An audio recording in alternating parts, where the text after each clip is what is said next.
Welcome to the HCI family of podcasts. We're your source for personal, professional, and organizational growth and development. We share our own original research, explore industry trends, and interview executives and thought leaders from across the globe. Join us for practitioner-oriented content around all things leadership, HR, talent management, organizational development, and change management. Maximize your personal and organizational potential with the HCI family of podcasts. Shirley Engelmeier, welcome to the conversation today. Thanks so much for having me, John. I really appreciate it. It is a real pleasure to be with you. It was really fun talking with you in the pre-conversation. We had so much fun. None of that is actually being captured in our podcast conversation, which is a bit of a shame, but we're going to have a really fun conversation here as we move forward as well. Where are you joining me from today? Well, my home office is in Minneapolis, but in Minnesota, we have 10,000 lakes on our license plate, but 13,000. So I'm 53 miles west at the lake. Nice. Very good. Yeah, I'm south of Salt Lake City here in Utah right now, and we have very nice weather as well as we're kind of transitioning from summer into fall. And this is one of my favorite times of the year here.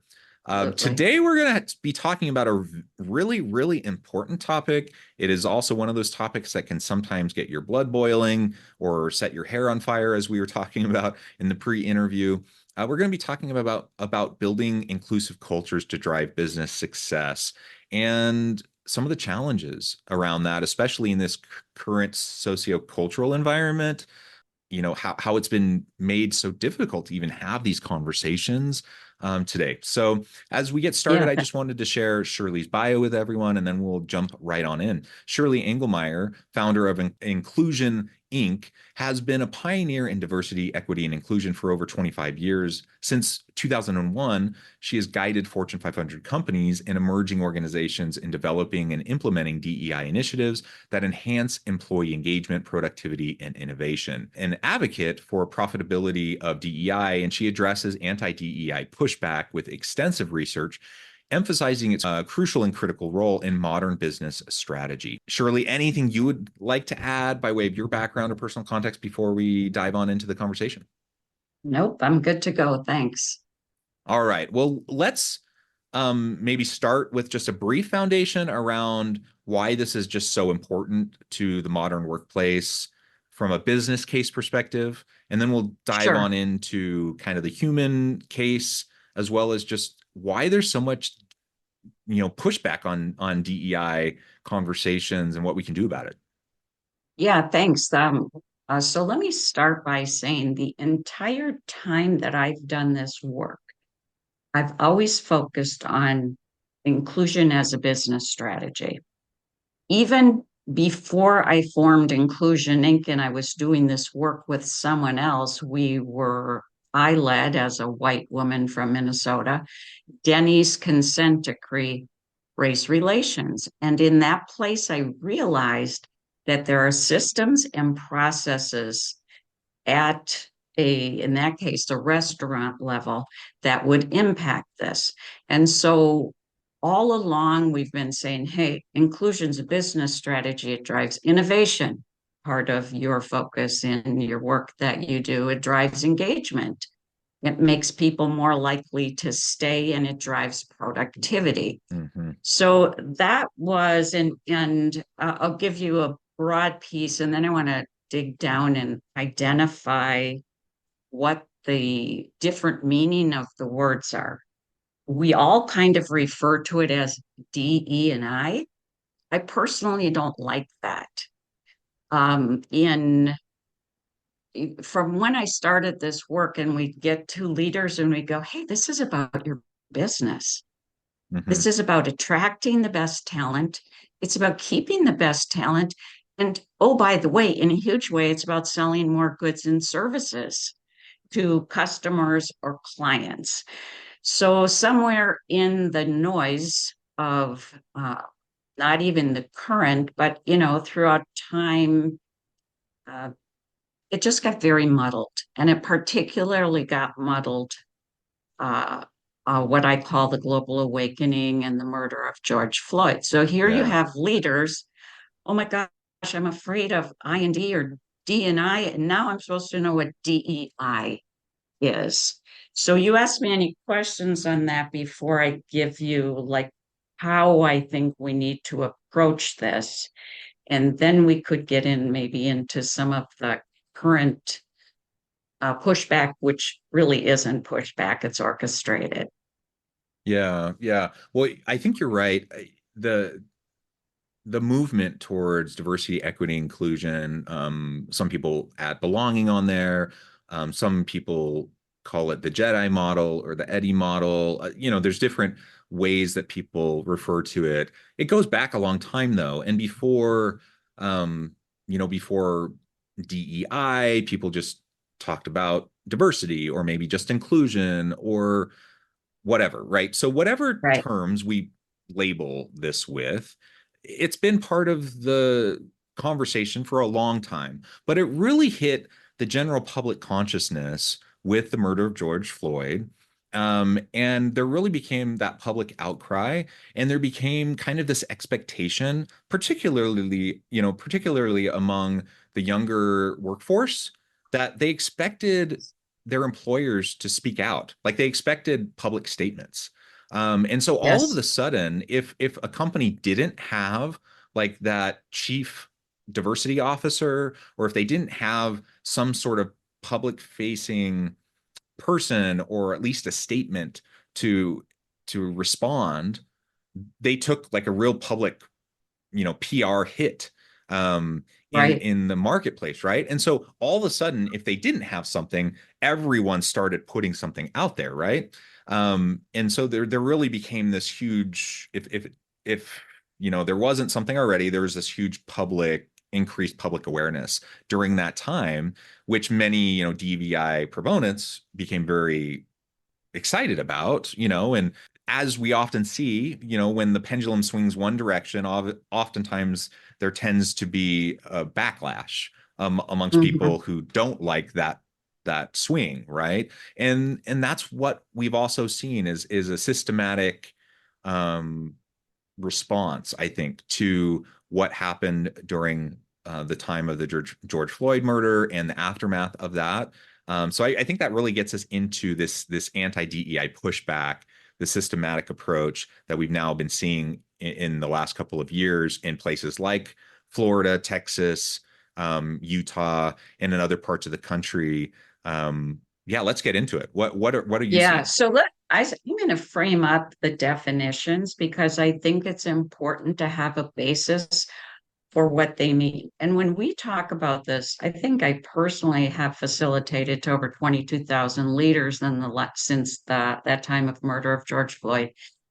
It really helped leaders get it when we said, look, you have to start with a culture of inclusion. Let's start with the I. Everybody knows what it feels like to be excluded. Yeah. So you go, oh, and why are you doing that? You're not doing that because you're trying to be nice to John or Shirley. You're doing it because you don't know what great innovation ideas you're going to have. So we start with the I. We actually put it in a little equation. We add the dimensions of difference that there are. Yes, it's race, ethnicity. Yes, it's sex. It's how you think. It's where you live. That goes on and on. And the one thing that I always say about the D is we're going to have unconscious bias about it. Hmm. So if we breathe, which we both are, we have bias. Okay. Yeah. And if you do those two things, equity will be the result. That helps us not have to have an academic discussion on equity because leaders just want to get stuff done. And the feeling of being in a culture of inclusion and recognizing that people do have differences is belonging. So I just want to use that as a frame. It's important to lift that up as we start to get into what the heck is happening now. And I'll tell you my own. I really suffered the illusion, John, that finally companies get it. If you talk about creating a culture of inclusion, the door is finally opened with the murder of George Floyd and the global awakening. And then I remember in 2022, it smacked me upside the head when in Florida, within 30 days, Hmm. they passed two bills. They were Yeah. dubbed, don't say gay and anti woke.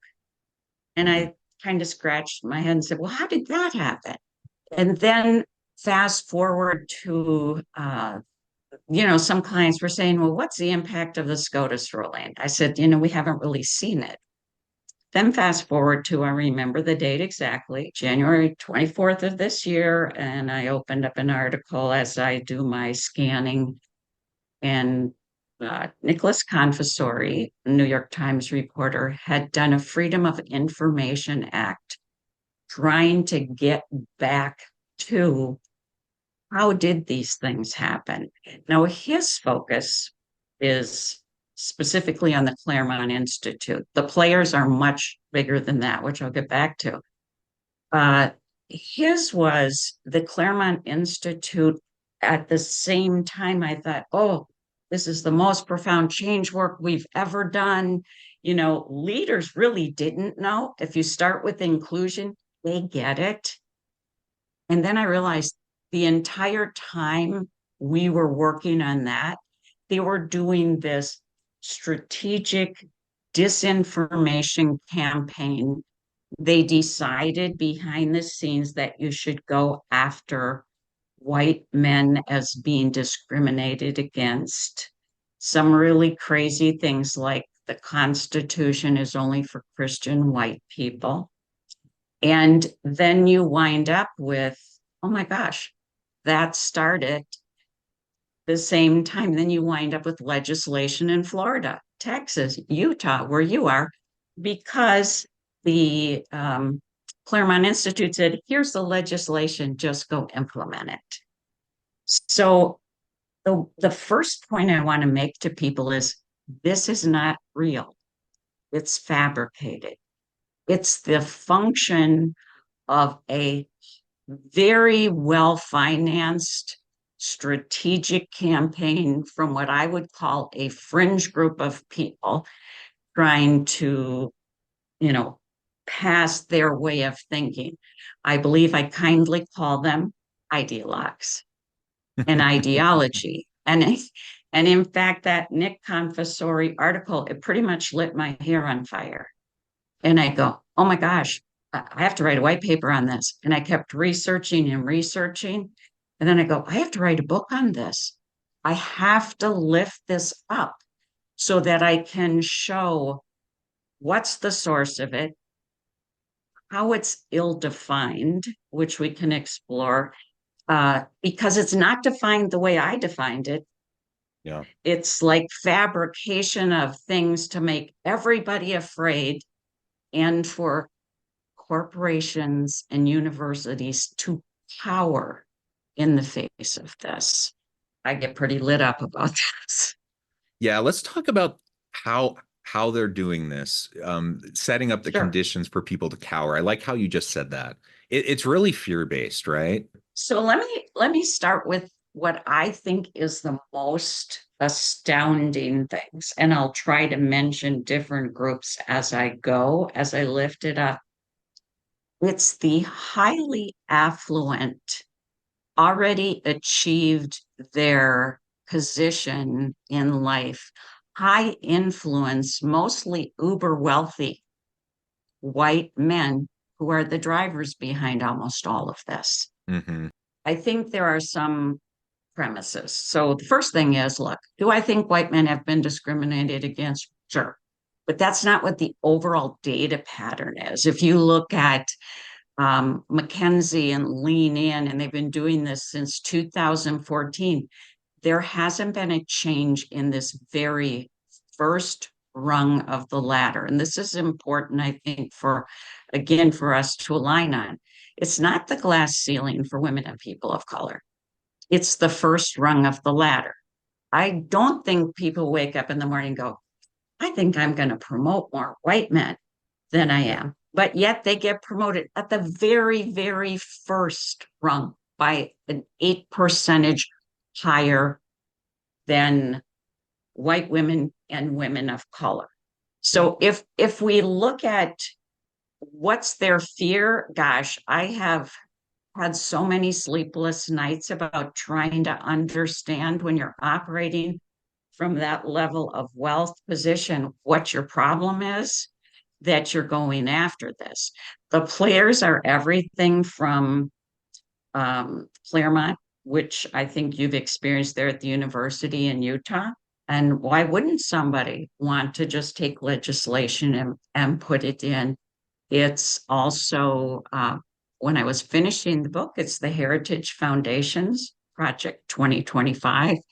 Four of their six core tenants are anti-DEI. They're obsessed with gender identity. They're obsessed with the term white privilege, which typically we don't use in what we do. We talk Yeah. about how this is a driver for your business, and within an university setting, how you're going to get the best students and prepare them for what really Hmm. lies out there. You have Yeah. Stephen Miller, who started a 501(c)(3). Don't ask me how that happened, to go after any program that looked like it was excluding white men. Now, we know that this is not about, let me just put this out there loud and clear. This is not about hiring unqualified people. It's not about promoting unqualified people. It's simply saying the pool of talent that's out there right now doesn't only look like my husband, who's white man, Yeah. and my two sons that are white men. You Hmm. just can't achieve the goals that you need to. And also, you don't look at somebody like me and say, how do you sell, when I was at Frito-Lay, how do you sell chips to Latinos or Latinx? Don't ask me. Don't ask me on Gen X. The part that's the most heinous is the level of disinformation. So I feel like I'm playing a game of whack-a-mole. Every week, it seems that there's some new thing. Remember CRT? That Yeah. was all led by Christopher Rufo. He's out of the Manhattan Institute. Oh, guess what? That went its way. So now he's an anti-DEI guy. A 35-year-old man whose last name is Starbuck, not to be confused with coffee, has gone after Tractor Supply, John Deere, Harley, Jack Daniels. And just, I have this in front of me and I want to read it just so I really am not making this up. How he positioned DEI to, however you do this to create fear, is that Harley Davidson money has promoted sex change procedures on children, anti-racism efforts against whiteness, and efforts against Christian privilege. If that's really what it stood for, I too might be upset.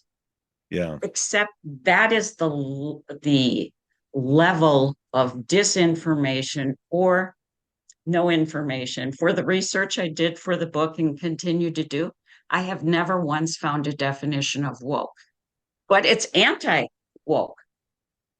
And that seems to cause the crazy response. So, my mission with my new book that I came out with, I shared this with you ahead of time. This is a scary cover. And we want it to be a scary cover for those of you listening. It's black with really, you know, uh, letters that really pop out. It's, unraveling the anti-DEI ideology. Wait, stop, time out, enough. And getting back to why DEI matters. I think a book like this is super necessary at this point in time. Getting past ideologies is super important. Like as a university professor, and universities are often under attack for, indoctrinating the younger generations is kind of an attack or an argument that often gets made or that I hear here in Utah, for example. That couldn't be farther from the truth. Like I'm all against ideologies. Like across the board, I am not a fan of ideologies. I want people to be critical thinkers. I want students to be critical thinkers. I want to prepare critical thinkers to go into the world and to challenge ideas and to to push back on structures and systems, and to not just take what people say at face value, but to really challenge it, right? And so, regardless of the ideology, I think it's healthy for us to challenge it and to push back. And certainly, um, these types of anti-woke ideologies or this anti-DEI ideology is something that we need to challenge, and it's something that is can be really damaging. So I applaud you for the work here. I applaud you for the book. And I too believe like we need to retake the efforts towards diversity, equity, and inclusion and belonging, whatever words you want to throw out there, whatever however you want to frame it. This is important work. It's important work because the business case is so strong for this. The human case is so strong for this. We all Right. want to work in a safe, inclusive environment where we can all bring our true, authentic self to the workplace, where we can feel safe, where we can contribute in meaningful ways. We all want that. Nobody wants to go Right. to a workplace where we don't feel safe, where we can't contribute. And so let's reclaim, the opportunity to talk about these issues and to create those types of safe environments. That's my hope. And I wish, we can I wish we were in an environment today where that could happen, but it's really tricky. And I hope everyone who's listening or watching today will be bold enough to have these conversations in your workplaces. Yeah, thank you. On the book, I felt possessed to write it. I just every morning I'd wake up and a download would come through. And I really think organizations, universities, they need to get the courage to tell the truth about what they're doing. You're Yeah, doing this, you're getting you want inclusion so you can drive your best ideas. You're getting a group of people to work there and promote within your organization because hello, those that have the most diverse executive teams, and I'm on the D, outperform their peers by hmm 39%, McKenzie. yeah, So we're as in the work that we're doing now, we're encouraging companies, please do not cower. Say you're going to sell all the growth in the US is from multi-ethnic, multiracial people. 30% of the growth by 2026. They all want a piece of that. But yet there's something about the fringe attack that they fold. They fold even before they're maybe even attacked. And that happened, I think, with Jack Daniels or the last one that came through. So it's very heavy lifting and it's going to negatively impact business. It's going to negatively impact people wanting to contribute. It's huge. yeah. Yeah. Like you said, do not cower. Let's be bold. Let's be brave, courageous. It's important. We got to carry it forward. We got, in my case, I want to be an ally. I want to be courageous. Um, use the privilege that I do have in support of others who may not have that same privilege. I appreciate it, Shirley. Thank you so much. I note the Thank time. you. We've been having a super fun conversation. I need to let you go and get on with your busy day. Before we wrap things up, I just wanted to give you a chance to share with the audience how they can connect with you, find out more about your work, where they can find your book, Sure. and then give us a final word on the topic for today. Yeah. So you can find us at inclusioning.com. Love to share with you the approaches that we're using in general that make sense to business. We also started a Stop Anti DEI.com, which takes you back to our website. And the book is available in ebook only on Amazon for $8.99. My big thing to people is this is not an organic pushback.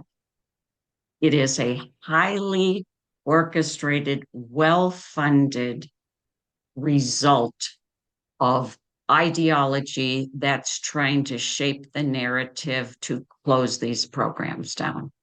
So thank you so much, John. Thank you. Thank you for taking the time. I encourage my audience to reach out, get connected, find out more about what Shirley can do for you. Check out the book. And as always, I hope everyone can stay healthy and safe, that you can find meaning and purpose at work each and every day. And I hope you all have a great week.